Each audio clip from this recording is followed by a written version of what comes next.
नमस्कार. मी लेखक, दिग्दर्शक आणि मिरॅकल्स ॲक्टिंग अकॅडमीचा संचालक प्रमोद प्रभुलकर या व्हिडिओमध्ये सर्वांचं स्वागत करतो. मिरॅकल्स ॲक्टिंग अकॅडमीचे यशस्वी विद्यार्थी नाटक, चित्रपट, टीव्ही ॲड्स, वेब सिरीज, त्याचबरोबर झी मराठी, स्टार प्रवाह, कलर्स मराठी, सन मराठी अशा अनेक चॅनल्सवरती मेन लीड, मीडियम रोल आणि अगदी छोट्या भूमिकांमध्ये पण चमकत आहेत. जसे की मेन लीडमध्ये ऋता दुर्गुळे, किरण गायकवाड, शिवानी बावकर, गिरिजा प्रभू, स्वर्धा ठिगळे, निखिल चव्हाण, निष्ठा वैद्य, दीपकार पारकर, आराध्य लवाटे, प्रियांका देशमुख, रौनक शिंदे, पूर्णिमा डे, विपुल साळुंके, शाश्वती पिंपळीकर, अनया पिंगळे, सुखदा बोरकर, तनिष्का विशे, मंगेश दळवी यासारखे अनेक विद्यार्थी गेल्या 23 वर्षांमध्ये नाट्य चित्रपटसृष्टीत आपलं नाव दिमाखाने चमकवत मिरॅकल्स अकॅडमीचा झेंडा उंचावत आहे. होय, तुम्हालाही शक्य आहे. आमच्याकडे शिक्षणाची, वयाची, दिसण्याची, अनुभवाची अट नाही. डोंट वरी. 8 वर्षाच्या मुलामुलीपासून ते अगदी 80-85 वर्षांच्या आजी आजोबांपर्यंत विद्यार्थी आमच्याकडे शिकायला येतात. मी स्वतः आमचा अभ्यासक्रम इतका छान बनवलाय की आमच्याकडे आलेल्या विद्यार्थ्याला आम्ही ॲक्टर म्हणून घडवतोच. आणि नाट्य चित्रपटसृष्टीचा इतक्या वर्षांचा संपर्क असल्यामुळे आम्ही त्यांना ऑडिशन्सला पाठवतो. आणि जे विद्यार्थी कष्ट करतात, मेहनत करतात, त्यांना नक्कीच मेन लीड किंवा मीडियम रोल किंवा अगदी छोटा रोलही मिळतोच. प्रख्यात निर्माते, दिग्दर्शक आणि अभिनेते सचिन पिळगावकर यांच्या नवरा माझा नवसाचा 1 आणि 2 या चित्रपटांमध्ये आमच्या असंख्य विद्यार्थ्यांनी काम केलेलं आहे. मी लिहून दिग्दर्शित केलेल्या गोडगुपित, नामदार मुख्यमंत्री गणप्या गावडे, फिनिक्स, सुंदर माझं घर आणि यूथ ट्यूब या चित्रपटांमध्ये मेन कलाकारांबरोबरच मिरॅकल्स ॲक्टिंग अकॅडमीच्या विद्यार्थ्यांनी अत्यंत आत्मविश्वासाने काम केलेलं आहे. यूट्यूब या चित्रपटामध्ये मिरॅकल्स अकॅडमीचे 300 विद्यार्थी चमकले होते. त्यात मुख्य भूमिकेमध्ये शिवानी बावकर ही आमची विद्यार्थिनी होती.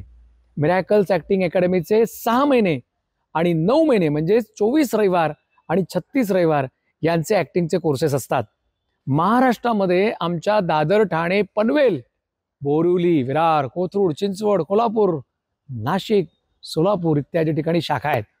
माझ्यासह आमचे सर्व शिक्षक तुम्हाला अत्यंत प्रेमाने हसत खेळत शिकवतात आणि ॲक्टर म्हणून घडवतात आणि नाट्य, चित्रपट, वेब सिरीज, टीव्ही ॲड्स यामध्ये कलाकार म्हणून चमकण्याची संधी प्रदान करतात. मिरॅकल्स ॲक्टिंग अकॅडमीमध्ये ॲक्टर, ॲक्ट्रेसेस, लेखक, दिग्दर्शक, निर्माते येऊन आमच्या विद्यार्थ्यांना मार्गदर्शन करतात. आज कोण मार्गदर्शन करते पाहूया का? चला तर.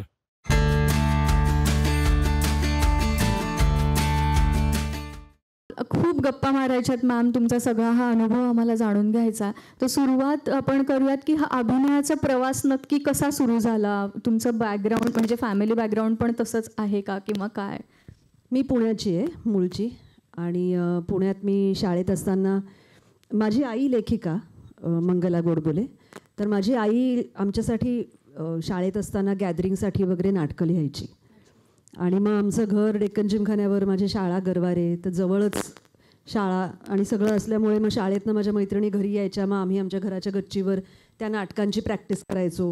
आमचीच आम्ही ती बसवायचो. पण ह्या सगळ्यामुळे एक आवड निर्माण झाली.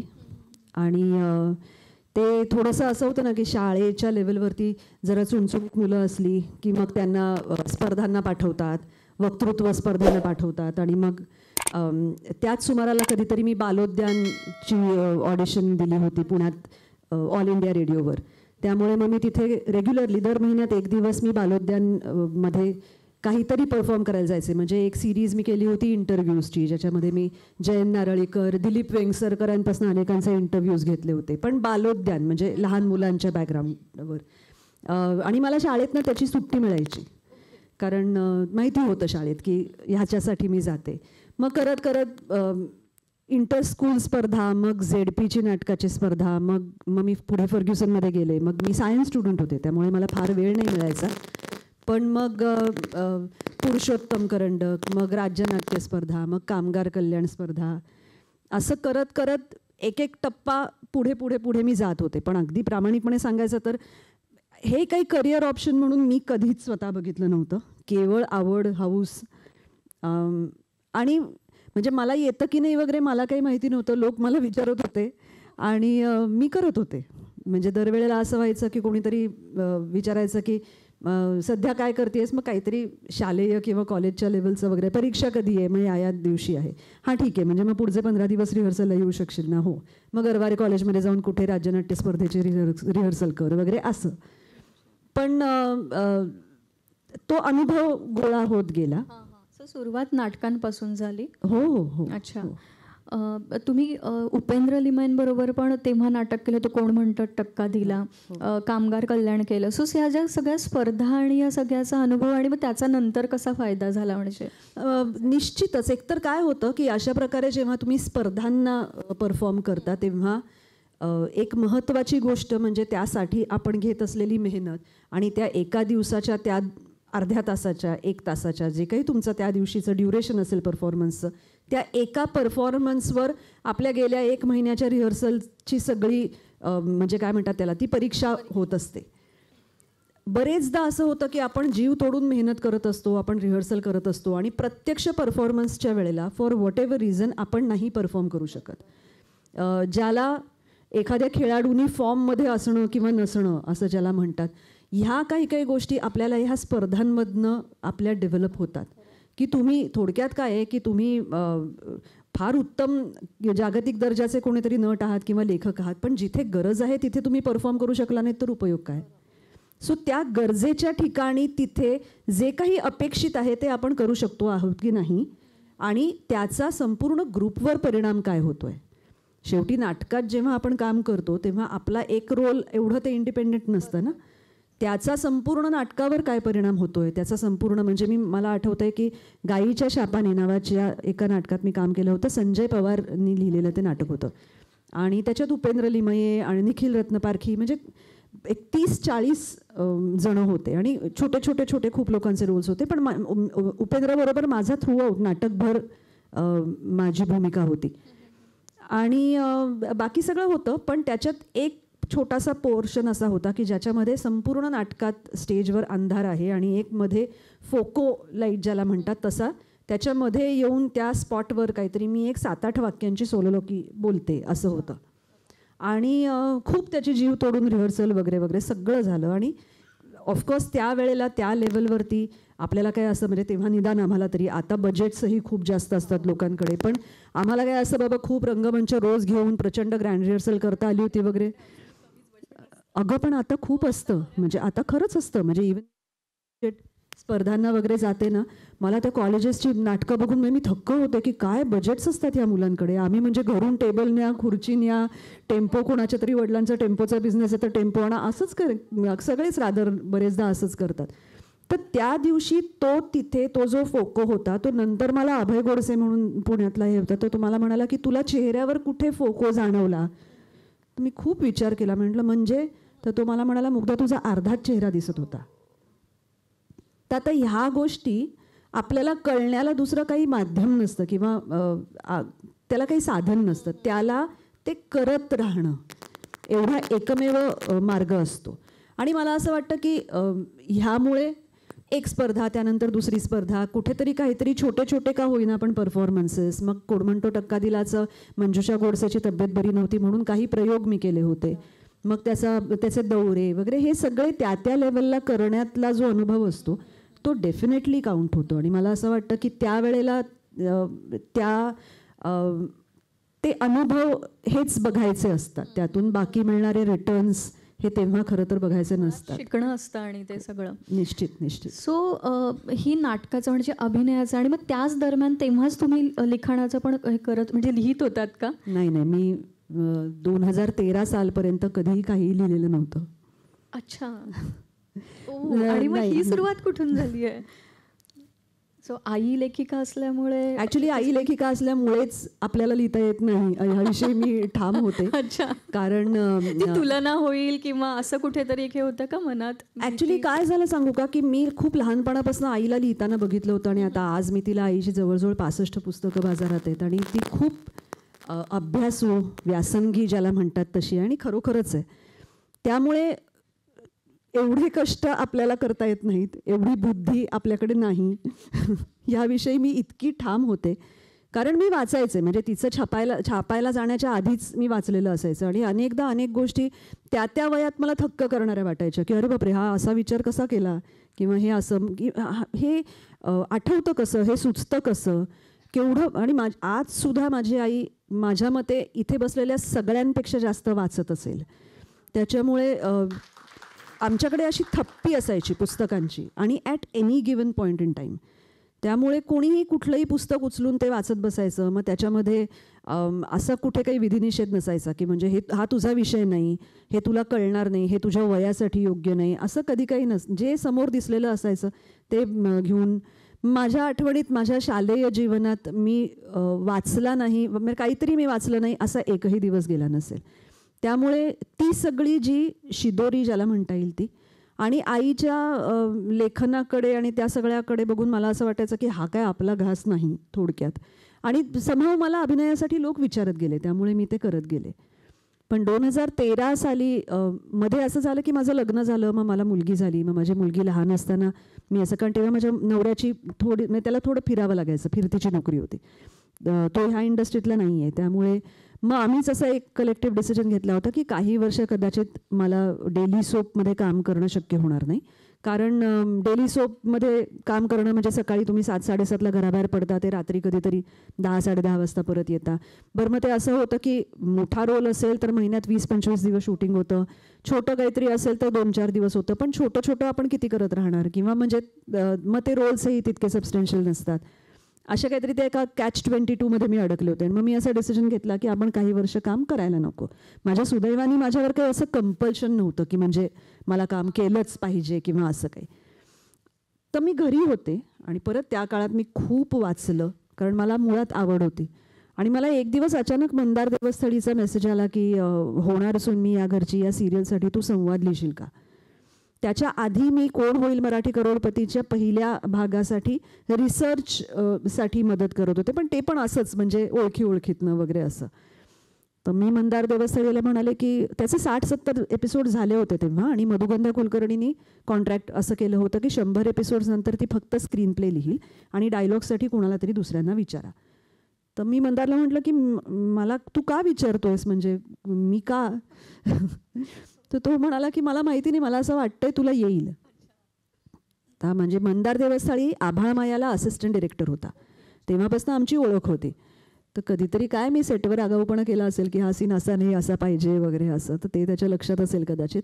पण त्याला आणि तेजेंद्र नेसवणकर म्हणून जो आता प्रोड्युसर झाला आहे त्यांना दोघांना असं वाटलं की मी लिहू शकेन, म्हणून त्यांनी मला विचारलं. मग मी लॅपटॉप विकत आणून एकेका बोटाने टाईप करण्याची प्रॅक्टिस करत वगैरे अशी मी सुरुवात केली.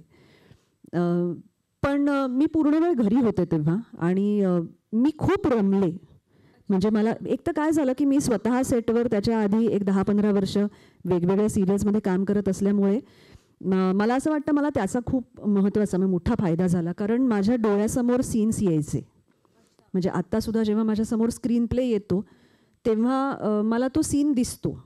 मला त्याच्यामध्ये जर लोकेशन मला माहिती असेल किंवा मला त्याची जॉग्रफी माहिती असेल लोकेशनची, तर त्याच्यामध्ये आर्टिस्ट कसे कुठून कुठे फिरतील, कुठल्या वाक्याला उभे राहतील, कुठल्या वाक्याला बसतील, त्यांचं कॉम्पोजिशन काय असू शकेल, ह्या गोष्टी मला दिसतात. आणि मला असं वाटतं की त्याचा माझ्या लिखाणाला निश्चित फायदा होतो. किंवा जे बेसिक एखादा एपिसोड बांधण्याचं स्ट्रक्चर असतं की जनरली कुठल्याही मालिकेचे एपिसोड जर तुम्ही आता एक थोडासा अभ्यास केलात किंवा केलेला असेल तर तुमच्या लक्षात येईल की बहुतेक वेळा एपिसोड्स हे सकाळी सुरू होऊन रात्री संपतात. म्हणजे तो एक दिवस असतो जो एका एपिसोडमध्ये दाखवतात. कधी कधी दुसरा एपिसोड जो सुरू होतो तो मध्येच सुरू होतो, पण बेसिक स्ट्रक्चर एपिसोडचं सकाळ ते रात्र असं असतं. मग साधारणपणे एका एपिसोडमध्ये 7 ते 8 सीन्स आयडियली असावेत. आता आई कुठे काय करते वर जाऊ नका, कारण त्याच्यात आम्ही काहीही करतो. पण तुम्ही रूल्स तेव्हाच मोडू शकता जेव्हा तुम्हाला मुळात ते माहिती असतात. त्याच्यामुळे हे काही जे बेसिक डेली सोपच्या स्ट्रक्चरचे रूल्स असं नाही, पण ठोकताळे ज्याला म्हणता येईल असे होते ते मला माहिती होते. आणि मला असं वाटतं की मी लिहायला लागल्यावर त्याचा निश्चित मला फायदा झाला, या दृष्टीने की मी तंत्र मला नव्याने फार शिकावं लागलं नाही. अर्थात केलं हां, असल्यामुळे. हां. म्हणजे मला तंत्र म्हणून बऱ्याचशा गोष्टी या नकळतपणे आत्मसात झालेल्या होत्या किंवा अनुभवातनं कळलेल्या होत्या. अर्थात लिखाण ही वेगळी गोष्ट आहे. त्यामुळे मला असं वाटतं की अशा प्रकारचं लिखाण हे तुमचं तंत्र आणि कला या दोन्हीचा मिळून एक काहीतरी संगम ज्याला म्हणता येईल असं आहे. की तुम्ही परत मी म्हटलं तसं की फार सुंदर लिहिता आहात, पण तुम्हाला जर तुमचं लिखाण त्या तंत्रात बसवता आलं नाही तरी त्याचा उपयोग नाही. किंवा तांत्रिकदृष्ट्या आपण फार उत्तम लिहितो पण त्याला लिखाणाला गोडवा नसेल तर त्याचा काही उपयोग होत नाही. असं दोन्ही पण आहे. म्हणजे आता मला हे असं ऐकून असं वाटतं की म्हणजे तुम्हाला मंदार सरांनी विचारलं की तू लिहिशील का, आणि हे सगळं खरं तर ट्रायल हे होतं. म्हणजे तुम्ही पहिल्यांदाच लिहित होतात आणि त्यास म्हणजे होणार सून सारखी सिरियल ज्यामध्ये 6 बायका आहेत. सो ते काय म्हणजे असं अंगावर नाही आलं की एवढ्या बायका काय बोलतील रोज किंवा काय हे, म्हणजे हो ना की कमी पात्र आहेत पण त्यातल्या त्यात एवढी पात्र आणि त्यात त्या बायका त्या एका घरात राहत आहेत आणि हे आपण पहिल्यांदा लिहितोय. असं दडपण नाही आलं किंवा असं दडपण आलं होतं मला, कारण तोपर्यंत ऑलरेडी पहिल्या 60-70 एपिसोड्समध्येच मालिका बऱ्यापैकी लोकप्रिय व्हायला लागलेली होती.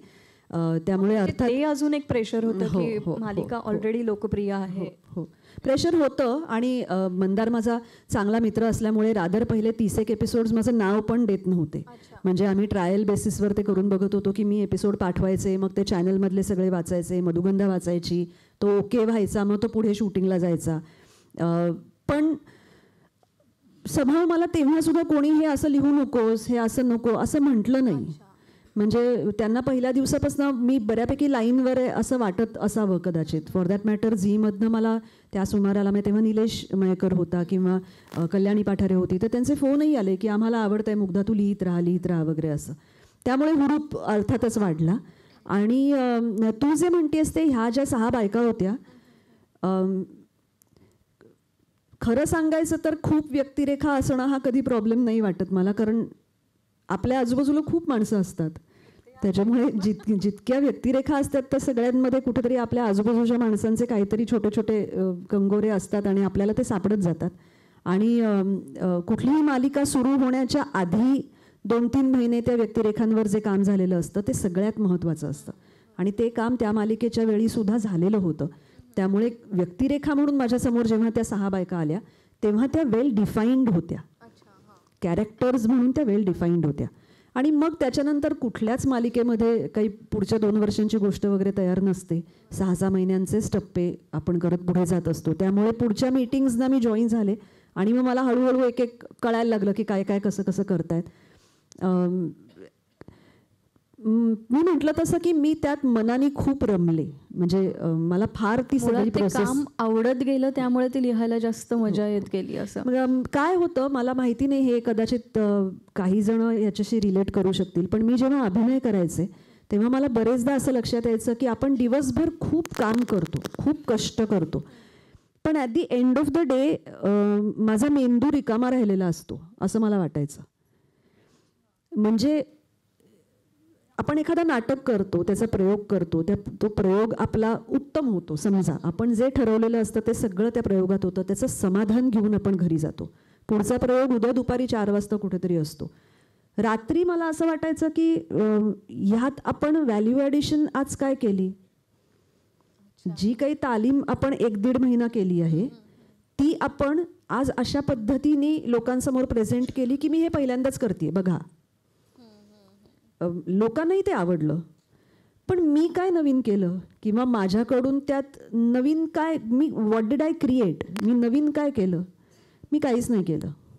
डेली सोपमध्ये काम करताना सुद्धा आणि मी अत्यंत ओपनली टेलिव्हिजन या माध्यमाला भरभरून काय म्हणता येईल त्याला, त्याची मी जाहिरात करते असं म्हटलं तरी चालेल. त्यामुळे मी वर्षानुवर्ष टेलिव्हिजनमध्ये काम केलं आणि मला कधीच ती सगळी प्रोसेस वाईट आहे किंवा हे करू नका वगैरे असं मला कधीच नाही वाटलं आणि मी कधी असं म्हणतही नाही. त्यामुळे माझं असं म्हणणं आहे की दिवसाच्या शेवटी अनेकदा आपल्याला असं वाटतं की ह्या माध्यमात सुद्धा आज हा सीन आपण बरा करू शकलो किंवा ह्यात काहीतरी आपल्याला मजा आली, ह्यात आपण काहीतरी इंटरेस्टिंग करू शकलो, पण दिवसाच्या शेवटी असं व्हायचं की आपण खूप आज कष्ट केले, पण त्या मानाने आपल्या हाती काही लागलं नाही. कारण फॉर्च्युनेटली ऑर अनफॉर्च्युनेटली मी तरी निदान माझी काय म्हणतात त्याला, व्यक्तिमत्व किंवा हे सगळं एका विशिष्ट पद्धतीचं होतं. असे फार वैविध्यपूर्ण रोल्स काही मला मिळाले नाहीत आणि तसे ते फार कमी जणांना टेलिव्हिजनमध्ये मिळतात. फिल्म्समध्ये किंवा नाटकात वेगळी गोष्ट असते, कारण त्याला तुम्ही तयारी खूप करता. जेव्हा टेलिव्हिजनमध्ये ते तुम्ही रोज करत असता तेव्हा ती रोजमध्ये एखादी गोष्ट मिस होण्याची शक्यता असते आणि म्हणून एखादी व्यक्ती जशी दिसते तसे रोल्स तिला मिळतात बहुतेक वेळा. म्हणजे मी तेच करत असते. त्यामुळे एका मर्यादेनंतर मला असं व्हायचं की आज ही मालिका, ही संपली की ती मालिका, ती संपली की ती मालिका. पण आपण ह्याच्यात काय नवीन करतो?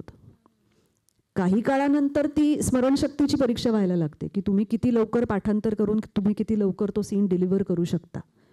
आणि अर्थात त्यातही तुम्ही चांगलं करत असलात तर चांगलीच गोष्ट आहे. पण मी जेव्हा लिखाण करायला लागले तेव्हा मी रमले. ह्याचं कारण माझा मेंदू ऑक्युपाईड व्हायला लागला. म्हणजे मी पूर्ण वेळ त्यात असायचे, मी माझ्या डोक्यात ते घोळत असायचं, मी त्या विचारात असायचे. कुठेतरी काहीतरी आजूबाजूला मला इंटरेस्टिंग 4 गोष्टी दिसायच्या. माझं वाचन त्या पद्धतीने व्हायला लागलं. सगळ्याला एक फोकस आला काहीतरी. त्यामुळे मला असं वाटतं की लिखाणाने माझ्या मेंदूचा माझं ते रिकाम पण घालवलं.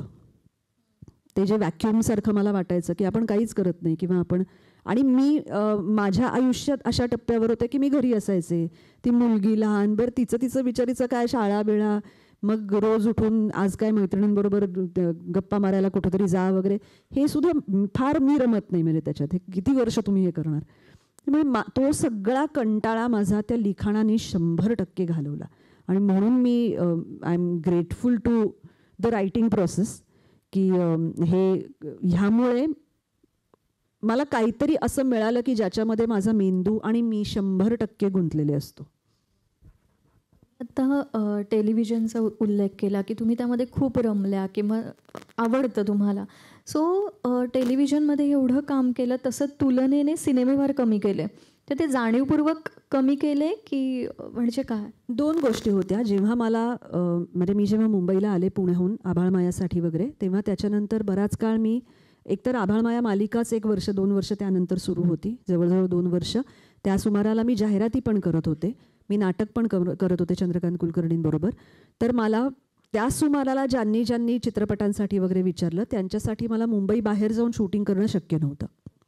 पुन्हा एकदा माझ्याकडे जे चित्रपट तेव्हा येत होते ते सगळे बऱ्यापैकी एका विशिष्ट पार्श्वभूमीचे आणि असे होते.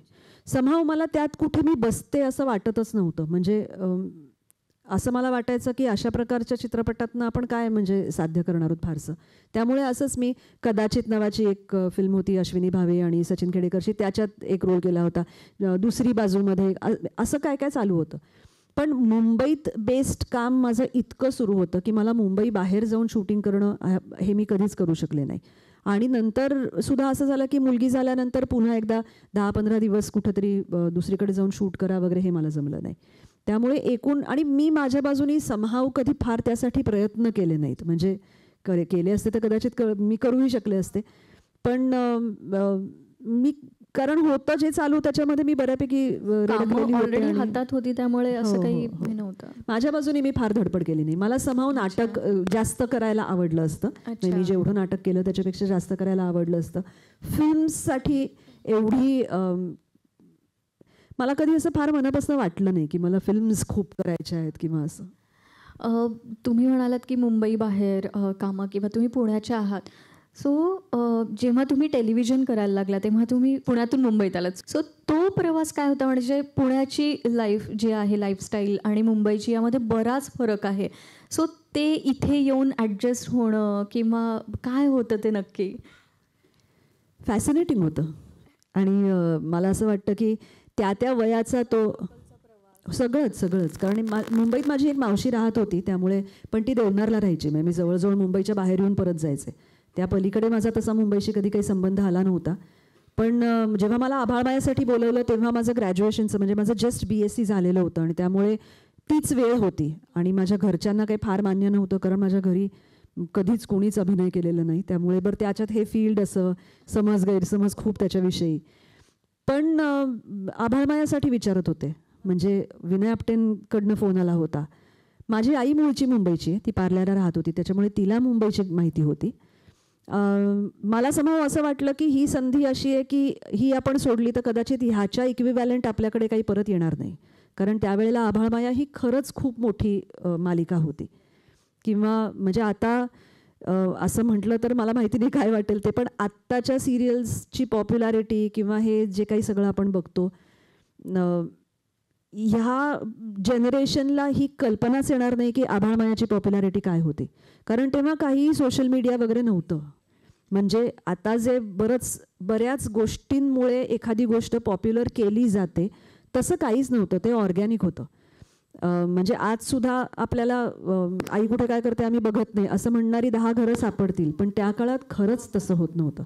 म्हणजे मराठी घरात आभाळमाया बघितली गेली नाही असं फार क्वचित व्हायचं. कारण की तेव्हा लिमिटेड चॅनल्स होते आणि पहिल्या खाजगी वाहिनीवरची पहिली दैनंदिन मालिका वगैरे वगैरे. त्यामुळे मला असं वाटलं की ही संधी आपण घेऊया. बरं, विनय आपटे होते त्याच्यामध्ये, सुबोध गाडगीळ होते, अच्युत वझे, जे फार मला माहीत नाही, तुमच्यापैकी अनेकांना कदाचित माहीत नसेल, पण अच्युत वझे हे इकॉनॉमिक टाइम्समध्ये लेख लिहिणारे म्हणजे फार लर्नेड माणसं होती ती सगळी. सुकन्या कुलकर्णी, संजय मोने वगैरे वगैरे सगळे. त्यामुळे थोडक्यात काय की माझ्या आईवडिलांना कुठेतरी काहीतरी असं एक वाटलं असावं कदाचित की चांगल्या लोकांबरोबर काम करायलाही जातीये. आणि मग पण तो एक ती बंडखोरी होती, माझं मी बघेन. त्यामुळे मग मी मुंबईला आले, ते थरार आणि ह्या सिरियल्स त्या पुण्यातच सगळ्या मी केल्या होत्या. आणि तेव्हा ते अगदीच साईड बाय साईड कॉलेज सांभाळून वगैरे. मग जे काही माझ्याकडे 5,000 रुपये होते ते घेऊन मग मी आले. मग विजयनगर सोसायटी म्हणून अंधेरीला एक आहे, तिथे मी राहत होते. आणि विजयनगरमध्ये आम्ही एवढ्या एका खोलीमध्ये 5 जणी राहायचो. तेव्हा रसिका जोशी राहायची माझ्याबरोबर आणि सोनाली पंडित, रसिका जोशी, मी वगैरे अशा आम्ही राहायचो. नाही, कविता नाही, कधीच नाही. मुक्ता राहायला आली पुढे, मुक्ता बर्वे आली, अशा आम्ही सगळ्या त्या ह्याच्यात राहायचो. आणि छान होतं ते. म्हणजे ते वय असतं, म्हणजे त्या वयात, कारण मी भूमिका नावाची एक सिरियल पुण्यात करत होते आणि आभाळमायाचं शूटिंग मुंबईत असायचं. आणि मी असं ठरवलं होतं की आपण 1 वर्ष 1.5 वर्ष हे सगळं करून बघायचं. समजा आपल्याला असं वाटलं की नाही बाबा हे काय आपल्या ऐकून ह्याच्यातलं नाही आहे, तर आपण परत जायचं, पोस्ट ग्रॅज्युएशन करायचं, आपलं जे काही ठरलं आहे ते. बी पण रेडी होता. हो हो हो. म्हणजे मी अशी काही त्यावेळेला आता इथून पुढे मी कधीच आयुष्यात परत जाणार नाही वगैरे अशा काही ह्याच्यावर आलेली नव्हते. एक अनुभव वेगळा काहीतरी, आणि खरंच वेगळा, कारण हे कधी परत आपल्याला, माझ्या काही घरात असं काही कोणी मला पुश करणारं नव्हतं किंवा काय आईवडिलांचं प्रोडक्शन हाऊस आहे वगैरे असं काहीच नव्हतं. त्यामुळे मी हे करायला आले. पण पुन्हा एकदा मी खूप रमले, कारण एकतर माझ्या आजूबाजूची सगळी माणसं खूप छान होती आणि मला माझ्या सुदैवानी चांगली माणसं खरंच भेटली. म्हणजे सुकन्याताईचं मी कायमच सांगते की तिने मला अक्षरशः हाताला धरून बारीक बारीक गोष्टी इतक्या शिकवल्या आहेत किंवा त्यांच्याकडे बघून मी शिकत गेले. त्यावेळेला माझं पुण्यात भूमिकाचं शूटिंग असायचं, त्याच्यानंतर 2 दिवस मुंबईत आभाळमायाचं, मग परत 1 दिवस भूमिकाचं पुण्यात, मग 1 दिवस आभाळमायाचं मुंबईत. त्यांनी मी जवळजवळ रोज पुणे मुंबई प्रवास करायचे ट्रेननी. मग सकाळी यायचं, शूटिंग करायचं, मग रात्री मला सुकन्याताई ह्याच्यावर सोडायची स्टेशनवर, मग मी रात्रीच्या ट्रेननी कोयना वगैरे वगैरे अशा कशानी तरी पुण्याला जायचे, मग दुसऱ्या दिवशी शूट करून परत यायचे. आज मला अंधेरी टू ठाणेसुद्धा प्रवास करायचा कंटाळा येतो, कारण आता माझ्यात तो पेशन्स राहिला नाही आहे आणि ट्रॅफिक वगैरे. पण ती जिद्द असते ना त्या वयात, असं असतं की हे काय, ह्याच्यापेक्षा अजून 12 तास मी रोज प्रवास केला असता. तर त्या सगळ्या भरात मी ते करत होते. आणि रसिका होती, सोनाली होती, ह्या सगळ्याच मैत्रिणी होत्या आणि त्यांनी मला त्यावेळेला खूप एनकरेज केलं. प्रतिमाताई कुलकर्णींबरोबर मी तेव्हा सिरियल करत होते. थोडं असं झालं की मी खूप शहरी होते म्हणा, किंवा माझी भाषा खूप शहरी होती, त्यामुळे मला तशा पद्धतीचे रोल्स मिळत गेले. पण दुसऱ्या बाजूने मला असं वाटतं की त्या पर्सनॅलिटीच्या त्यावेळेला मुली कमी होत्या. म्हणजे असं पण असतं ना की बरेचदा मला पत्रकार, डॉक्टर अजूनही तसेच मिळतात. अजूनही लोक मला डॉक्टर म्हटलं की मला का फोन करतात मला माहिती नाही आहे, माझा काहीही संबंध नाही. पण आज थोडक्यात काय की जरा शिकलेली मुलगी वगैरे असं काही असलं की ते लोकांना असं वाटायचं की ही तशी दिसू शकते तर हिला विचारूया. पण मी देबू देवधरांबरोबर म्हणजे आणि अगदी मी आले तेव्हा सुरुवातीच्याच काही काळात स्मिता तळवलकरांबरोबर एक डॉक्युमेंटरी केली, जब्बार पटेलांबरोबर एक डॉक्युमेंटरी केली, देबू देवधरांबरोबर एक सिरियल केली, विनय आपटेंबरोबर एक सिरियल केली, चंद्रकांत कुलकर्णींबरोबर नाटक केलं. त्यामुळे पहिल्या 1.5-2 वर्षात 3 वर्षात मला खूप चांगल्या लोकांबरोबर काम करण्याची संधी मिळत गेली. आणि अजूनही मला असं वाटतं की मी नशीबवान होते. असं काही त्यासाठी बाबा मला भयंकर धडपड करावी लागली, मला खूप एका कामातनं पुढचं काम मिळत गेलं. म्हणजे तेव्हा अल्फा होतं, म्हणजे अल्फा गौरव पुरस्काराचा, पहिल्या अल्फा गौरव पुरस्काराचा जो जीवन गौरव पुरस्कार होता तो आशा भोसलेंना देणार होते. तर त्याच्यासाठी मला झी मराठीमध्ये फोन आला की त्या जीवन गौरव पुरस्काराचं अँकरिंग तू करशील का. तर मी आणि सचिन खेडेकर होतो वगैरे असं.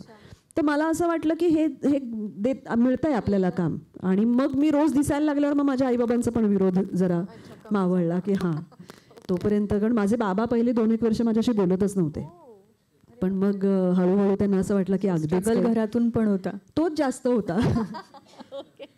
इंटरनल स्ट्रगल ज्याला म्हणतात ना, की हे आपण शिक्षण वगैरे, कारण माझ्या घरी सगळे असे साधारण परीक्षेला बसले की पहिली येणारी माणसं आहेत. त्यामुळे याच्यात फारच अवघड असतं. आणि त्यात आपण पण अभ्यासात जरा बरे असेल की अजून अवघड. हो, म्हणजे त्यांना हे पटवून देणंच मला त्रासदायक झालं की मला हे पुढे करायचं, मला नाही यायचंय कुठल्याही परीक्षेत, पहिलं मला वेगळं काहीतरी करायचंय.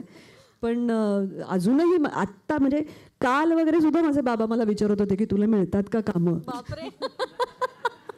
माय गॉड, त्यांना शॉकिंग नाही, त्यांना पटतच नाही की कामं मिळू शकतात. काय होतं, फील्ड भयंकर अनस्टेबल आहे, ह्यात काही शंकाच नाहीये. आणि कोरोनात तर ते अजूनच हो. पण तेव्हा आणि त्यात वय, म्हणजे एक तरुण वयातले जे काही प्रश्न असतात किंवा तुला कोणीतरी पंजाबी मुलगाच भेटेल वगैरे टाईप्स, जे काही त्यांना भीती असायची, तर ते सगळं. आणि वेडेवाकडे अनुभव येतील जे मला विचाराल तर तुम्ही कुठल्याही क्षेत्रात गेल्यावर तुम्हाला येऊच शकतात. ते काय ह्या क्षेत्रात वेगळं काही नसतं.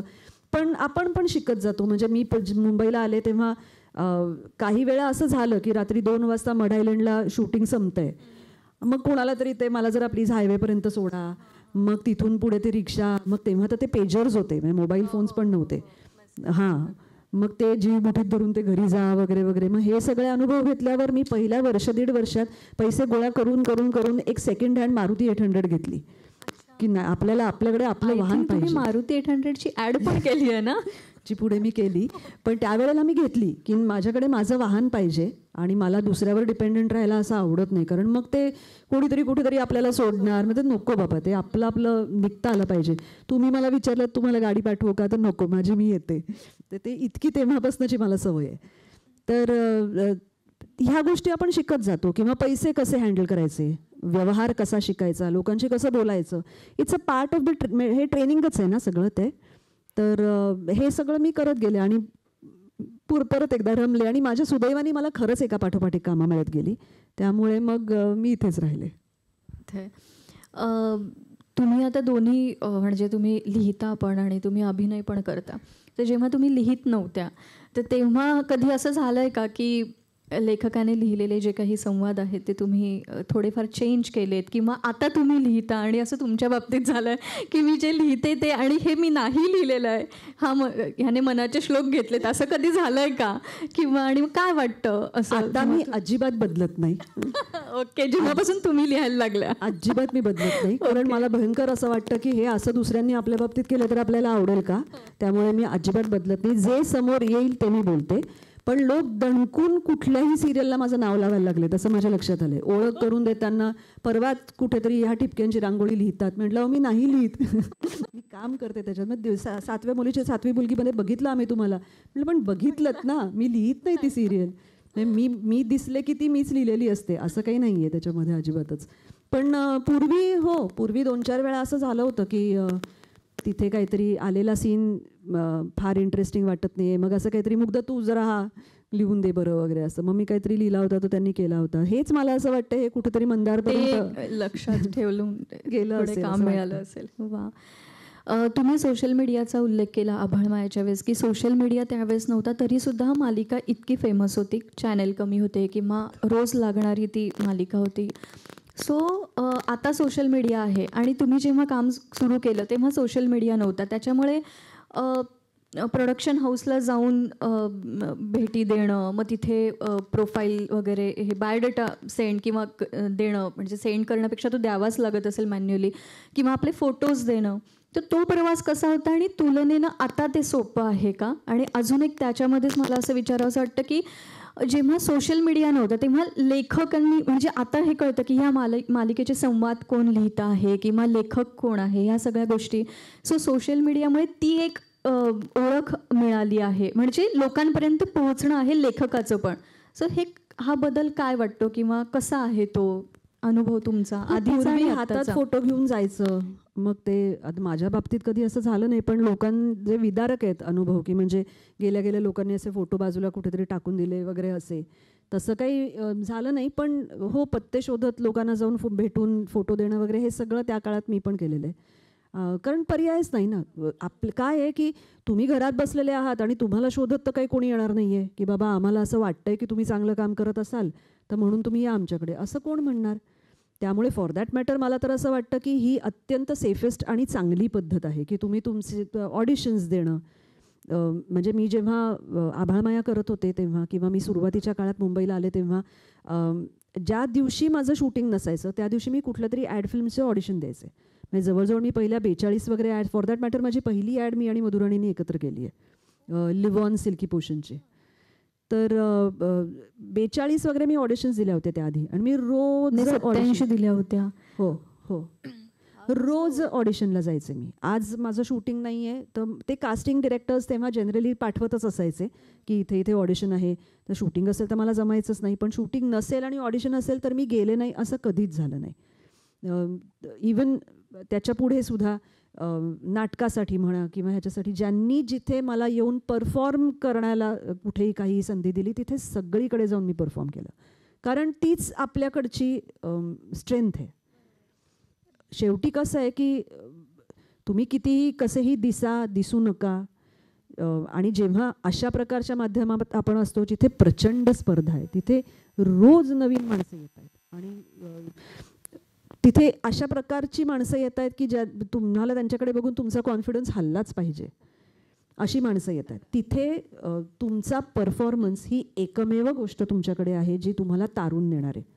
आणि मला तरी असं वाटतं की आजचा फक्त विचार करून चालत नाही, पुढच्या 5-10 वर्षांचा विचार आपल्याला करावा लागतो की आज एखादी गोष्ट करून आज ही सगळी उत्तम होईल, पण ह्याच्यातनं मला पुढे काम मिळेल का मला सांगता येत नाही. आणि मी जसं म्हटलं तसं की तुमचं कामच तुम्हाला पुढची कामं देत असतात. त्यामुळे आत्ताचं हातातलं काम आणि हे बेस्ट पॉसिबल करणं एवढंच आपल्या हातात असतं. त्यामुळे मी ऑडिशन्स प्रचंड दिल्या. आणि सोशल मीडिया जेव्हा आलं तेव्हा खरं सांगायचं तर सुरुवातीला बराच काळ मी काही फार त्याच्याकडे लक्ष दिलं नाही, पण मग मला गेलं एक पॅन्डेमिकच्या काळात माझ्या लक्षात आलं की हे करणं गरजेचं आहे आता. त्याच्यामुळे मग आता सुद्धा मी ते फार करत नाही, ते 1-2 पोरी आहेत त्या मॅनेज करतात ते सगळं. पण लेखकांचं तू म्हणालीस तर ते काय होतं की ही चांगलीही गोष्ट आहे की पडद्यामागच्या कलाकारांविषयी आता लोकांना थोडं जास्त सोशल मीडियामुळे म्हणा किंवा या सगळ्यामुळे कळतं, पण तरीसुद्धा त्याचं प्रमाण खूप कमी आहे. म्हणजे मला काही त्याचं दुःख नाही आहे, कारण ते तसंच असणार. शेवटी तुम्ही रोज ज्यांचा चेहरा बघता तीच माणसं तुम्हाला त्याच्याशी असोसिएटेड वाटतात आणि मागची माणसं तुमच्या पटकन लक्षात येत नाहीत. हे असंच होणार आहे. पण आता तेवढीही पूर्वीच्या काळी खरंच ते जास्त होतं की माहितीच नसायचं कोण आहे वगैरे, तेवढं आता नाही राहिलेलं. आता जरा थोडं लेखकांना, DOPsना किंवा डिरेक्टर्सना वगैरे सुद्धा ग्लॅमर ज्याला म्हणता येईल तसं आलेलं आहे. येस. तुम्ही म्हणालात मगाशी, तुम्ही उल्लेख केला की आभाळमाया साधारण 2 वर्ष चालू होती, किंवा आता आपण आई कुठे काय करते एवढे एपिसोड झाले, त्या खूप म्हणजे 1-2 वर्ष चालतात, त्यामध्ये आपण रोज ते संवाद लिहितो आहे. सो क्रिएटिव्हिटी कशी राखली जाते ह्या सगळ्या ह्याच्यामध्ये, किंवा काय सोपं वाटतं नक्की? कुठलीही मालिका, नाटकाचं किंवा चित्रपटाचं काय होतं की नाटक एकतर तुम्ही जवळजवळ 1.5 महिना आधी रिहर्सल करत असता, तुम्हाला त्यातला मिनिट आणि मिनिट कसं असणार आहे हे माहिती असतं. चित्रपटाची संहिता आयडियली आधी वाचलेली असते, अनेकदा त्याच्यावरती चर्चा झालेली असते. डेली सोप ही रोजची गोष्ट आहे. समजा मी एक सीन माझ्या अंदाजाने, किंवा आता मला साधारणपणे आपले ठोकताळे असतात की माझं 1.5 पान हे साधारणपणे ऑन स्क्रीन 2 मिनिटाचं होतं. 1 पान माझं असेल तर 1.5 मिनिटाचा सीन होतो. तर माझ्या हिशोबाने जर 23 मिनिटाचा आपला प्रत्येक जर एपिसोड असतो तर त्यामध्ये आपण असं म्हणूया की जर 2.5 मिनिटाचे आपण सीन्स करणार असलो, 3 मिनिटाचे सीन्स करणार असलो, तर मी माझ्या हिशोबाने लिहिलं. पण एखादा नट असा असतो की जो खूप खेचून बोलतो. असे असतात खूप चावून खेचून प्रत्येक शब्दावर जोर देऊन, ही त्याची पद्धत असते. अरे पण माझं कॅल्क्युलेशन बिघडतं ना. किंवा काही नट असे असतात की ज्यांना खूप ॲडलिब्स घ्यायची सवय असते. म्हणजे समजा असा एक साधा प्रश्न मी विचारलेला असला सिरियलमध्ये की त्या दिवशी रात्री 8 वाजता तू कुठे होतीस. ह्याचं माझ्या म्हणजे लेखकाच्या मते उत्तर असं आहे की त्या दिवशी रात्री 8 वाजता मी घरीच होते, संपलं. तर आता बरेच नट असे असतात की ज्यांना ते मग त्या दिवशी रात्री 8 वाजता 1 मिनिट मी आठवते मी घरी होते, पण तिथून मी नाही मला आठवत नाही आहे, पण मी बघून सांगू का. नाही मी त्या दिवशी रात्री 8 वाजता घरीच होते. 1 मिनिट गेलं ना माझं. म्हणजे अभिनय म्हणून त्यांचं चुकीचं नाही आहे, पण लेखक म्हणून माझं असं होतं की एस्पेशली तशा प्रकारच्या सिरियलमध्ये की इथे माझं 1 मिनिट गेलं आहे. मग आता ते 1 मिनिट मला पुढे कुठेतरी कमी करावं लागणार आहे. बरं, अशा प्रकारच्या मालिकेमध्ये आपल्याला फ्रीज पॉईंट ज्याला म्हणतात की प्रत्येक एपिसोड एका विशिष्ट पॉईंटवर संपणं गरजेचं आहे, कारण उत्कंठा निर्माण व्हायला पाहिजे की पुढचा एपिसोड कुठे सुरू होतोय. तर अशा वेळेला ते फ्रीज पॉईंट्स हलतात. त्यामुळे थोडक्यात एक मालिका जे नेहमीच आम्ही म्हणतो की टीम वर्क असावं लागतं, ते आम्हाला लिटरली नटांना अशा वेळेला सांगावं लागतं की आपल्याला ड्युरेशनच्या अंदाजाप्रमाणे हे करायचं आहे. सो प्लीज त्याचं भान ठेवा. ह्या गोष्टी कराव्या लागतात आणि ह्यात बहुतेक वेळा नटसुद्धा फॉर दॅट मॅटर, आणि हेच दिग्दर्शकांनी किंवा यांनी करणं अपेक्षित असतं. आणि नट सेन्सिबल असतील तर ते मान्य करतात किंवा त्यांच्या लक्षात येतं की काय ह्यात अपेक्षित आहे, ते त्या पद्धतीने करतात. त्यामुळे 100 डेजमध्ये तंत्र म्हणून मी प्रचंड शिकले आणि ती संपली सिरियल 101 एपिसोड्सनी, आणि तो अनुभव म्हणून उत्तम असतो. पण अनफॉर्च्युनेटली प्रोड्युसर्सना शॉर्ट ड्युरेशनच्या सिरियल्स परवडत नाहीत, त्यामुळे तशा फारशा आपल्याकडे होऊ शकत नाहीत. पण लाँग रनिंग सिरियल्स ज्या असतात त्या एका लेवलच्या पुढे ते कंटाळवाण्या होतात, कारण रोज नवीन त्याच्यात आपण काय देणार असं वाटायला लागतं. पण मग शेवटी तेच आपलं स्किल आहे की रोज त्याच्यामध्ये आपण जे काही लिहितो ते ऐकणाऱ्याला कमी रिपिटेटिव्ह वाटेल. कारण मुळात कसं आहे की हा अभ्यास आहे की एक प्रेक्षक एका आठवड्यामध्ये 2च एपिसोड्स बघतो ऑन अन ॲव्हरेज. म्हणजे जरी आपण 6 एपिसोड्स दाखवत असलो तरी अभ्यास असा आहे माध्यमांचा की ॲव्हरेज एक माणूस एका आठवड्यामध्ये 2 एपिसोड्स कन्फर्म बघतो. त्यामुळे काही प्रमाणात त्यात रिपिटेशन आणावं लागतं. कारण गेल्या बुधवारचा एपिसोड बघितलेल्या माणसांनी जर पुढच्या मंगळवारचा एपिसोड बघितला तर मधल्या काळात काय झालं आहे हे मला कळलंच नाही आणि म्हणून मी ही मालिका बघायची सोडून दिली, हे परवडण्यासारखं नसतं. त्यामुळे त्यांना ते फिल इन द ब्लँक्स मध्ये आपल्याला करावे लागतात. पण मग ते अशा पद्धतीने करण्याचं काही स्किल आपण डेव्हलप करू शकतो का, की मला म्हणायची एकच गोष्ट पण मी ती वेगवेगळ्या पद्धतीने जर म्हणू शकले तर कदाचित ते रोज बघणाऱ्याला तितकी रिपिटेटिव्ह वाटणार नाही. आणि मग त्याच्यासाठी घटना एकच घडलेली जरी असली तरी समोर माणसं कोण आहेत, प्रसंग काय आहे. म्हणजे हे उदाहरण मी यापूर्वी कुठेतरी दिलं होतं मला वाटतं, की समजा एक बाई घरातनं निघाली आहे ऑफिसला जायला आणि तिला रस्त्यावर ॲक्सिडेंट झालेला दिसला. तर आता घटना एकच आहे की रस्त्यावर ॲक्सिडेंट झाला आहे, पण ती जेव्हा ऑफिसमध्ये जाईल आणि तिच्या मैत्रिणीला ऑफिसमधल्या भेटेल तेव्हा ती त्या प्रसंगाचं वर्णन कशा पद्धतीने करेल. कदाचित ती खूप गौरी पिक्चर त्याचं करेल की तो माणूस पडला होता, भयंकर रक्त आलं होतं, त्याचा हात तिकडे कुठेतरी पडला होता आणि त्याचा मेंदू बाहेर आला होता आणि मला ते बघून चक्कर आली वगैरे वगैरे. ती घरी जाईल, तिच्यासमोर तिचा जर लहान मुलगा आला 7-8 वर्षाचा तर मग त्याला ती ह्या प्रसंगाबद्दल कसं सांगेल. त्याला ती हे सगळं नाही सांगणार आहे ना, त्याला ती अशा पद्धतीने सांगेल की असं असं असं झालं, एक माणूस तिथे पडला होता पण तो बरा झाला नंतर, आणि आपण म्हणून रस्ता क्रॉस करताना नीट करायचा असतो. मग सासू जर समोर आली तर सासूला ती कसं सांगेल, की ह्यातलं काही ती कदाचित सांगणार नाही आहे. ती सांगताना जास्त फिलॉसॉफिकल सांगेल की काही एकूण भरोसा राहिलेला नाही आई, तुम्ही आपल्या एकट्या कुठे जाऊ नका. नवरा समोर आला तर त्याला कसं सांगेल. थोडक्यात काय आहे की घटना एकच आहे पण आपण ती कुणाशी शेअर करतो आहोत, काय कुठल्या प्रसंगात शेअर करतो आहोत. आपण 10 लोकांमध्ये बसून हे बोलतो आहोत का आपण एकटे बेडरूममध्ये नवऱ्याबरोबर बसून बोलतो आहोत. ह्या सगळ्यावर काय पद्धतीने आपण ते मांडतो आहोत ह्यात बदल होत जातो. सो हे त्यातले फायनर पॉईंट्स आपण जितके शोधून काढू शकू तितकं त्यातलं रिपिटेशन कमी होत जातं आणि मग आपण तेच बघतोय असं तुलनेने कमी वाटतंच ते एका लेवलच्या पुढे, पण तरी कमी वाटतं. ओके. आमचे हे जे काही विद्यार्थी आहेत ते सगळे अभिनयाच्या कोर्सचे आहे. सो त्या अनुषंगाने एक प्रश्न विचारायचा होता. जसं तुम्ही म्हणालात की माझी भाषा शुद्ध असल्यामुळे कदाचित मला त्याच पठडीतले किंवा माझं दिसणं, त्यामुळे मला त्या पठडीतले रोल ऑफर झाले. सो बऱ्याच वेळेस विद्यार्थ्यांना असं होतं की म्हणजे आता पुणे असेल, मुंबई असेल, सो इथे हार्डकोर मुंबईतलेच विद्यार्थी आपल्या कोर्सला असतात असं नाही आहे. तर प्रत्येक वेळेस असं होतं की काहींना की माझं तितकं मराठीवर प्रभुत्व नाही आहे, किंवा हा न्यूनगंड असतो स्वतःच एक क्रिएट केलेला की माझं बोलणं किंवा माझी भाषा फारशी काही बरी नाही आहे, माझे उच्चार तितके नाही आहेत.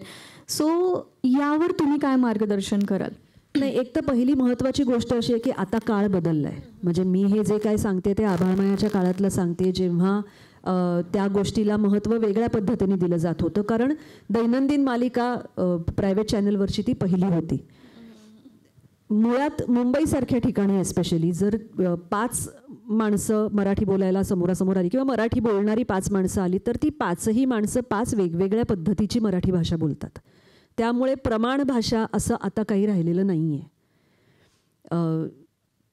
ॲज लॉंग ॲज तुम्ही तुमच्याकडे आलेली व्यक्तिरेखा जास्तीत जास्त कन्व्हिन्सिंगली उभी करू शकता, तोपर्यंत तुमची भाषा काय आहे याने एका मर्यादेच्या पलीकडे फरक पडत नाही.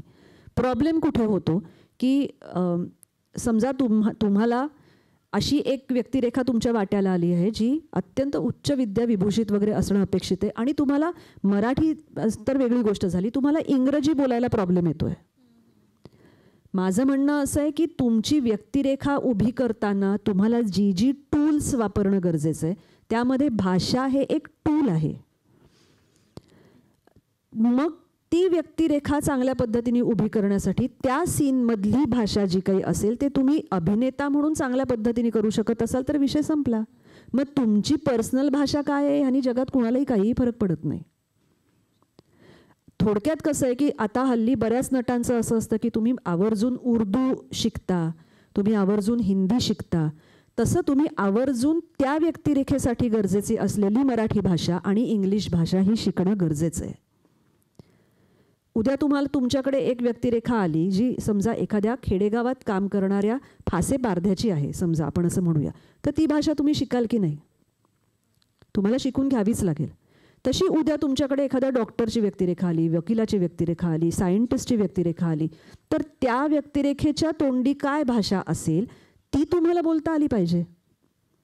मग त्याला नागपुरी टोन लागतोय का अजून कुठला मराठवाड्यातला लागतोय का काय, ह्यानी काही फरक पडत नाही. हा मुद्दा गौण आहे आता, कारण आता तसं प्रमाण भाषेचा आग्रह राहिलेला नाही आहे. पण उच्च विद्या विभूषित माणूस आहे आणि त्याला बेसिक इंग्रजी शब्दसुद्धा बोलताना अडखळायला होत आहे किंवा कॉन्फिडन्स येत नाही आहे, चुकीचा बोलतोय, हे चालणार नाही. कारण ह्याच्यामुळे होईल काय की तुम्ही त्या व्यक्तिरेखेत अडकणार आहात किंवा त्या तुमच्या बाजूनी कन्व्हिन्सिंगली ती व्यक्तिरेखा पुढे येणार नाही आहे. त्यामुळे भाषेचा अभ्यास हा अशा पद्धतीने करणं गरजेचं आहे की आपल्याकडे आलेली व्यक्तिरेखा आपण उभी करू शकतोय की नाही. बाकी तुमची मराठी भाषा कशी आहे, ती शुद्ध आहे का अशुद्ध आहे का हे कोण ठरवणार? आता कोणी असं शुद्ध आणि अशुद्ध वगैरे ठरवत नाही. त्यामुळे हा न्यूनगंड मनातनं पहिल्यांदा काढून टाका की आपण अशुद्ध मराठी भाषा बोलतो वगैरे. प्रमाण भाषा, बोलीभाषा असं आता काहीही राहिलेलं नाही. आणि दर 12 किलोमीटरनी भाषा बदलते असं म्हणतात, त्याप्रमाणे असं कोणीच आता फुटपट्टी घेऊन बसलेलं नसतं. रादर तुमची ती स्ट्रेंथ आहे, तुमचा तो युनिकनेस आहे. म्हणजे आता आई कुठे काय करतेचं उदाहरण द्यायचं झालं तर त्याच्यामध्ये जी विमलचा रोल करते, मला येत नाही मालवणी भाषा, मी सीमा घोगळे, तर मी माझ्या पद्धतीने माझ्या भाषेमध्ये लिहिते, ती ते मालवणीमध्ये करून घेते. आणि हे पहिल्या 2-3 दिवसात डिस्कवर झालं ऑब्व्हियसली रवी करमरकरला की अरे सीमा तू मालवणी का बोलत नाहीस, घरात काम करणारी बाई मालवणी असं आपण म्हणूच शकतो. मग त्यांनी मला कळवलं की असं असं ती करते आहे, त्याच्यातलं ते गे बाय माझे वगैरे हे सगळं तिचं आहे, जे पुढे मी वापरायला लागले सीन्समध्ये. पण ही तिची स्ट्रेंथ आहे आणि म्हणून ते कॅरेक्टर उभं राहिलं. नाहीतर मी लिहून काय ती बाई झालीच असती आणि ती वाईट झाली असती असं अजिबातच नाही. पण ते जे युनिकनेस आला त्या कॅरेक्टरला तो त्या भाषेमुळे आला. त्यामुळे तुमची भाषा ही तुमची भाषा म्हणून तुम्ही कुठेतरी त्याचा योग्य वापर करूच शकता. हा न्यूनगंड अगदी 100% काढून टाका. CID म्हणजे आपण भाषेबद्दल बोलतोय, सो म्हणजे CIDचं कसं झालं, तुम्ही ऑडिशन दिली और ते काम, किंवा तो हिंदीचा कसा अनुभव नाही, होता? मी हिंदी सिरियल्स केल्या होत्या त्याच्या आधी काही. एक धडकन नावाची केली होती, परछाईया म्हणून एक केली होती. मग ते ऑडिशन देऊन की कसं, की हिंदीमध्ये पण मला ट्राय ऑडिशन्स करायचं? देऊन, ओके. ऑडिशन्स, प्रॉपर ऑडिशन्स देऊन. त्या एक उमेश पडळकर म्हणून एक डिरेक्टर होता, त्याची परछाईया. मग त्यांनीच पुढे धडकन म्हणून एक डॉक्टर्सची सिरियल होती, ती मी केली होती. आणि मी तेव्हा CIDच्या 1-2 स्टोरीज केल्या होत्या. म्हणजे एपिसोडिक असायचं ना ते 1-2 स्टोरीज मी केल्या होत्या. त्यानंतर BP सिंगनी मला विचारलं होतं की तू कंटिन्युअस रोल त्याच्यात करशील का वगैरे, म्हणून मग मी दीड वर्ष वगैरे मी ते केलं. कारण मग माझं लग्न झालं आणि मग मला असं वाटायला लागलं की आता आपण जरा घरात थांबूया. ओके. विद्यार्थ्यांमध्ये कोणाला काही प्रश्न आहेत का? मॅडमने ॲक्च्युली खूप डिटेल माहिती सांगितली आपल्याला, पण तरी कोणाला काही विचारायचं आहे? लेखन ही गोष्ट अशी आहे की ती, किंवा फॉर दॅट मॅटर अभिनयसुद्धा, तुमचे स्किल्स तुम्ही होऊन करत राहिलंच पाहिजे. एक दिवस उठल्यानंतर आता मी आज काहीतरी खूप महान लिहीन असं होत नाही. कारण महत्त्वाची गोष्ट सांगू का, की लेखन ही एक अत्यंत लोनली आणि कंटाळवाणी प्रोसेस असते. आणि अनेक लोकांचा असा समज असतो की आपण एकदा लिहिल्यानंतर जे काही कागदावर उतरेल ते अंतिम असणार आहे, तर ते तसं नसतं. त्यात अतिशय मोठ्या प्रमाणात रिरायटिंग, आपल्या इच्छेप्रमाणे न लिहिता, पर्टिक्युलरली जेव्हा तुम्ही कुठल्या तरी एका माध्यमासाठी लिहित असता. ललित लेखन तुम्हाला करायचं आहे तर तुम्ही तुमच्या डायरीत पानाच्या पानं भरू शकता, तो प्रॉब्लेम नाही आहे. पण जेव्हा तुम्हाला नाटक लिहायचं असतं तेव्हा तुम्हाला त्या माध्यमाच्या चौकटीत लिहावं लागतं. जेव्हा तुम्हाला मालिका लिहायची असते तेव्हा, आज मला समजा असं वाटलं की हा सीन मी खूप प्रचंड, मला अजून ह्याच्यामध्ये 50 गोष्टी बोलाव्याशा वाटत आहेत किंवा मांडाव्याशा वाटत आहेत, पण मी तसं नाही करत. म्हणजे मला हा सीन 5 मिनिटाच्या वर करायचा नाही आहे. मग मी त्याचे मुद्दे पाडते. म्हणजे माझ्याकडे जर तुम्ही कधी येऊन बघितलं तर एक अनयुज्ड कॉन्टेंट म्हणून माझ्या लॅपटॉपवर फोल्डर असतो, ज्याच्यामध्ये मला एखाद्या मुद्द्याविषयी मला सुचलेल्या पण न बोलल्या गेलेल्या किंवा न मांडलेल्या अशा अनेक गोष्टी असतात, ज्या मी त्या वेळेला लिहून ठेवत असते की हा पण मुद्दा आहे, हा पण मुद्दा, हा मुद्दा. आणि मग मला जेव्हा असं वाटतं की इथे हा मुद्दा चांगला बसतोय तेव्हा मी तो तिथे वापरते. पण ह्या सगळ्याला प्रामाणिकपणे मी सांगते की ह्याला खूप कष्ट आहेत, किंवा ह्याला तासनतास आपण त्यात असतो. लेखन ही, मला वैयक्तिकदृष्ट्या विचाराल तर, अभिनयापेक्षा अवघड गोष्ट आहे. अभिनय हा तुलनेने सोपा असतो असं मला आता निश्चित वाटतं. पूर्वी मला असं वाटत नव्हतं. पूर्वी मला असं वाटायचं की लेखक काहीही लिहितात, पण आता मला असं खरंच वाटतं. कारण आपण अभिनय करतो तेव्हा सुरुवातीचे काही दिवस सोडले की त्याच्यानंतर आपल्याला ती व्यक्तिरेखा अंगवळणी पडते, त्याचे मॅनरिझम्स आपण शिकतो आणि मग आपण ते डिलिव्हर करत जातो. पण लेखन ही गोष्ट अशी आहे की तुम्हाला रोज काहीतरी नव्याने काढावं लागतं त्याच्यात. मग नातेसंबंध असतील तर रोज त्या नात्यातली कुठली तरी एखादी गोष्ट अशी आपल्याला काढावी लागते की ज्याच्याविषयी आधी आपण बोललो नाही होत, किंवा हा एक त्याच्यातला कंगोरा इंटरेस्टिंग आहे आणि नवीन आहे आणि हाही शक्य आहे. मुळात काय आहे की हे सगळं शक्यतेच्या चौकटीत बसतंय ना, हे आपण बघतो रिअलिस्टिक सिरियल किंवा नाटक किंवा फिल्ममध्ये. अनरिअलिस्टिक असतं तेव्हा तो काही प्रश्नच नसतो. मेलोड्रामॅटिक असतं तेव्हा तुम्ही काहीही करू शकता. फॅन्टसी असते तेव्हा तुम्ही त्याच्यात काहीही दाखवू शकता. रिअलिस्टिक जेव्हा आपण काहीतरी लिहिण्याचा प्रयत्न करत असतो तेव्हा ही गोष्ट घडू शकते का घडू शकत नाही? घडू शकते, म्हणजे घडेलच असं नाही. अनेक गोष्टी आपण मालिकांमध्ये किंवा याच्यात अशा बघतो की असं कुठे काही घडतं का? घडत नाही, पण घडू शकतं का घडू शकत नाही? घडू शकतं. लॉजिकमध्ये बसतंय का बसत नाही आहे? लॉजिकमध्ये बसतंय. हां, मग ठीक आहे. मग जर लॉजिकमध्ये बसणाऱ्या गोष्टी दाखवत आपण असलो तर त्याला सपोर्टिंग खूप गोष्टी लागतात. म्हणजे आता आई कुठे काय करते मध्ये मी अभिमानाने एक गोष्ट सांगू शकते की ह्यातल्या मेडिकल गोष्टी ज्या काही असतात, म्हणजे लोकांचे आजार वगैरे ह्या बाबतीतले, त्याची आम्ही खूप माहिती काढतो. म्हणजे आम्ही डॉक्टर्सशी बोलतो, आम्ही असंख्य लिंक्स त्याच्या गोळा करतो. डिवोर्स प्रोसेस, आता त्यातली जी डिवोर्स प्रोसेस हा एक मोठा भाग होता. मी स्वतः वकिलांकडे जाऊन तासनतास बसून की अशा सिच्युएशनमध्ये तुम्ही काय करता. प्रॉपर्टी हँडओव्हर करण्यासारखा मुद्दा असेल. थोडक्यात काय आहे की वरवर लिहायचं असेल तर सगळंच सोपं आहे, पण जर त्याच्यात शिरून लिहायचं असेल आणि त्यातले बारीक बारीक बारीक मुद्दे काढायचे असतील तर त्या सगळ्याला कष्टही जास्त आहेत, त्याला बैठकही खूप जास्त लागते. म्हणजे आई कुठे काय करतेचा एक एपिसोड लिहायला मला 7 ते 8 तास लागतात आणि हे मी रोज गेली 3 वर्ष करते. तुम्ही अजून 2 लिहिते. त्याच्यामुळे म्हणजे दिवसात रफली 15 तास मी लिहिते. आणि दिस कॅन गेट एक्स्ट्रीमली टायरिंग. म्हणजे मी हे अजिबात कौतुक म्हणून सांगत नाही आहे, मी एवढ्यासाठी सांगते की सोपं वाटतं लोकांना. आणि लिखाण सोपं वाटतं मी म्हटलं तसं की हे जे आपण एकदा लिहिलं आहे हे बेस्ट आहे असं वाटतं किंवा हे शेवटचं आहे. तर ते तसं नसतं. रादर आपल्याला पहिल्यांदा जी गोष्ट सुचलेली असते आणि जी आपण लिहिलेली असते ती नेहमी मीडिओकर असते. त्याच्या पुढे आपण त्याच्यात काम करतो. म्हणजे त्याच्यावर आपल्याला खूप काम करावं लागतं. आता आई कुठे काय करते बद्दल तुम्ही बोलताय म्हणून त्याच्यात एक सीन आम्ही 3 एपिसोड्स केला होता. त्या गौरीला मूल होत नाही आणि एंगेजमेंटच्या वेळेला त्याविषयी खूप चर्चा होते वगैरे असा तो. तर 17 कॅरेक्टर्स होती आणि एकच लोकेशन होतं, लोकेशनही बदलणार नव्हतं. त्यामुळे 17 कॅरेक्टर्स 3 एपिसोड्स फक्त त्या एका विषयावर चर्चा करणार होते.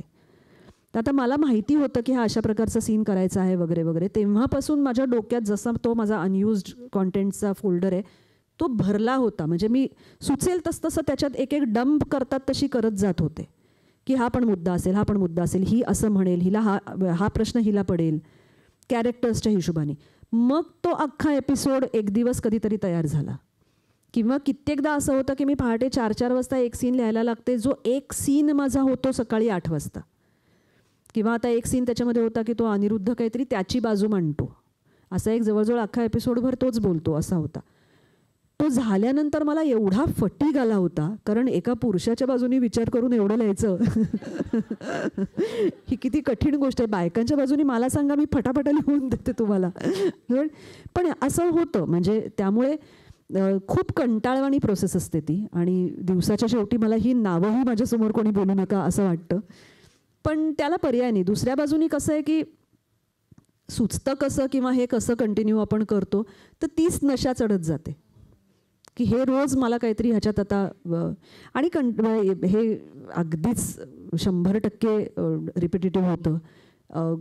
देर आर लीन पिरियड्स जेव्हा अनइन्स्पायर्ड वाटतं, नाही मला काही फार चांगलं सुचत आहे असं वाटतं. मग अचानकपणे असा एक पिरियड येतो ज्याच्यामध्ये आपण लिहितोय ते सगळं चांगलं उतरतं आहे हे आपल्याला लक्षात येतं किंवा दिसताना चांगलं दिसतंय आणि इमिडिएटली प्रेक्षकांकडनं रिॲक्शन यायला लागते. त्यामुळे हे सगळे फेजेस येत जातात. पण आता काय 3-3 वर्ष तुम्ही एखादी सिरियल करता म्हटल्यावर हे अपेक्षितच आहे. त्यामुळे आमच्या वेळी एकतर OTT प्लॅटफॉर्म्स हे नव्हताच. त्यामुळे बघायचं काय म्हटल्यावर इदर फिल्म्स किंवा नाटकं हे 2च ऑप्शन्स होते. पण मला तरी असं वाटतं की थिएटर जेवढं बघाल तेवढे बेसिक्स तुमचे जास्त क्लिअर होत जातात. थिएटर प्लीज करा.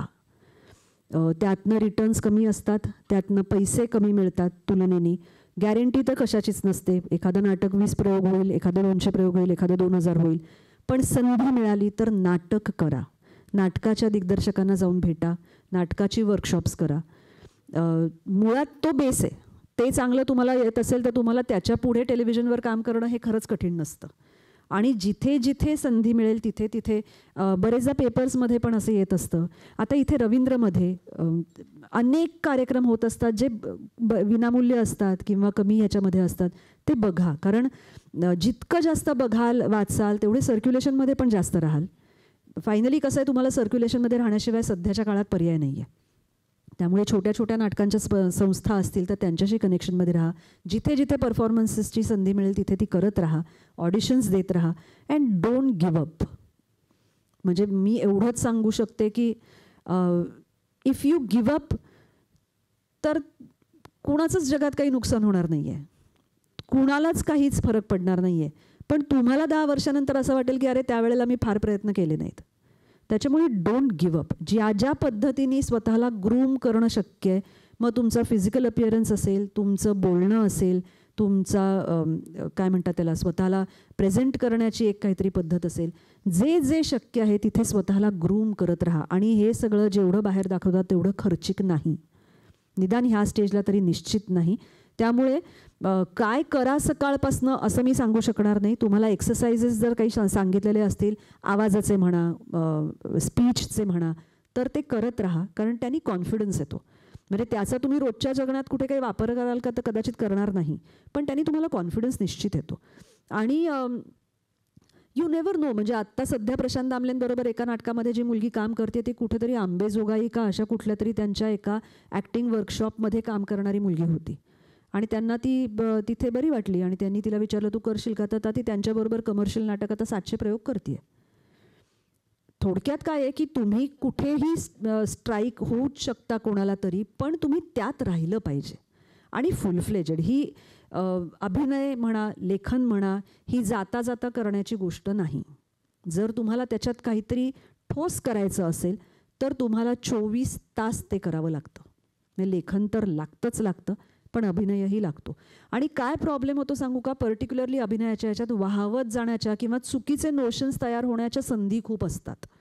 म्हणजे कमर्शियल काही असलं तर ते वाईट, आर्टिस्टिक काही असलं तर ते चांगलं. कोणी ठरवलं आहे? अजिबात असं काही नसतं. संधी मिळणं महत्त्वाचं आणि एकातनं दुसरी संधी मिळणं महत्त्वाचं. त्याच्यामुळे जे काम मिळेल ते तुमच्या बाजूनी बेस्ट पॉसिबल करा. मी इथे बसलेल्या सगळ्यांना हे सांगू इच्छिते की तुम्ही जर एक कुठली तरी गोष्ट एम करत असाल, समजा तुमच्यापैकी आपण असं म्हणूया की 50 जणांना खरंच प्रोफेशनल ॲक्टर्स व्हायचं आहे, तर माझा खरंच असा सल्ला आहे की गोईंग फॉरवर्ड ह्या गोष्टीची अत्यंत गरज आहे की तुम्ही एक कुठली तरी गोष्ट अशी त्याच्याबरोबर शिका की हे जमलं नाही तर तुम्हाला हे करून सर्वाईव्ह होता येईल. कारण सर्वायवल हा या इंडस्ट्रीमध्ये खूप बेसिक प्रॉब्लेम आहे. म्हणजे अनेकदा चांगल्या ॲक्टर्सना नाही कामं मिळत आणि त्याला काही फार मेजर कारण नसतं. एवढी माणसं आहेत की ऑप्शन्स इतके अवेलेबल असतात, त्या क्षणी तुम्ही राईट टाईम राईट प्लेस जर नसाल तुम्ही, तर तुमच्याऐवजी दुसऱ्या कोणाला तरी, अशी फार कमी माणसं आहेत या इंडस्ट्रीमध्ये की इथे मला ह्या जागी हाच हवा आहे. आणि ही this is an unfortunate truth. त्याच्यामुळे सर्वायवलचा जिथे प्रश्न येतो तिथे you need to have some other skill with you. Audition ज्याला आपण म्हणतो ते, की बाबा तुला त्या एका ऑडिशनमधनं तुझं बेस्ट पॉसिबल त्यांच्यासमोर प्रेझेंट करायचं आहे. सो तुला अर्थातच तुझ्याकडे काय बेस्ट पॉसिबल गोष्टी आहेत त्या त्याच्यामध्ये दाखवणं गरजेचं आहे. तू कशाला एम करतो आहेस आणि त्याला सुटेबल गोष्टी तुझ्याकडे काय आहेत हे तुला मांडावं लागेल. म्हणजे आता तू असं म्हणतोयस की तुला रोडीजसाठी प्रयत्न करायचा आहे, तर तू हास्यचित्राची ऑडिशन देऊन चालणार नाही आहे. म्हणजे तुझं स्किल त्या कार्यक्रमासाठी कसं योग्य आहे हे तुला दाखवणं गरजेचं आहे. सो तुझी ऑडिशन तुला तशी डिझाईन करावी लागेल.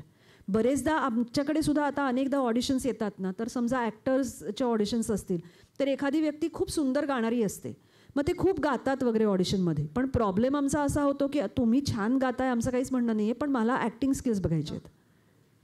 सो हा विचार कर की तू ज्यासाठी करतो आहेस, ती ऑडिशन देतो आहेस, त्याचे जे प्री रिक्विजिट्स आहेत ते पूर्ण करणारी तुझी ऑडिशन आहे की नाही. स्पेसिफिकली ज्याला CV आपण म्हणतो, की तू ज्या जॉबसाठी अप्लाय करतो आहेस त्या जॉबसाठी तू फायनान्शियल ॲनालिस्ट म्हणून तुला जॉबसाठी अप्लाय करायचं आहेस, तर मी शाळेत असताना नाटकात छान काम करायचो हे म्हणण्यात काही अर्थ नाही आहे. सो त्याच्यासाठी योग्य, आता हे इतकं मोघम बोलते मी खरं सांगायचं तर, कारण याच्यापेक्षा स्पेसिफिक मला काही तुला सांगता येणार नाही आत्ता. पण तुझ्या ज्या ऑडिशनसाठी तू करतो आहेस ते त्याच्यासाठी जे प्री रिक्विजिट्स आहेत ते फुलफिल करणारे तुझे ऑडिशन आहे ना, एवढं फक्त बघ. एवढंच मी आत्ता तुला सांगू शकते. Thank you ma'am.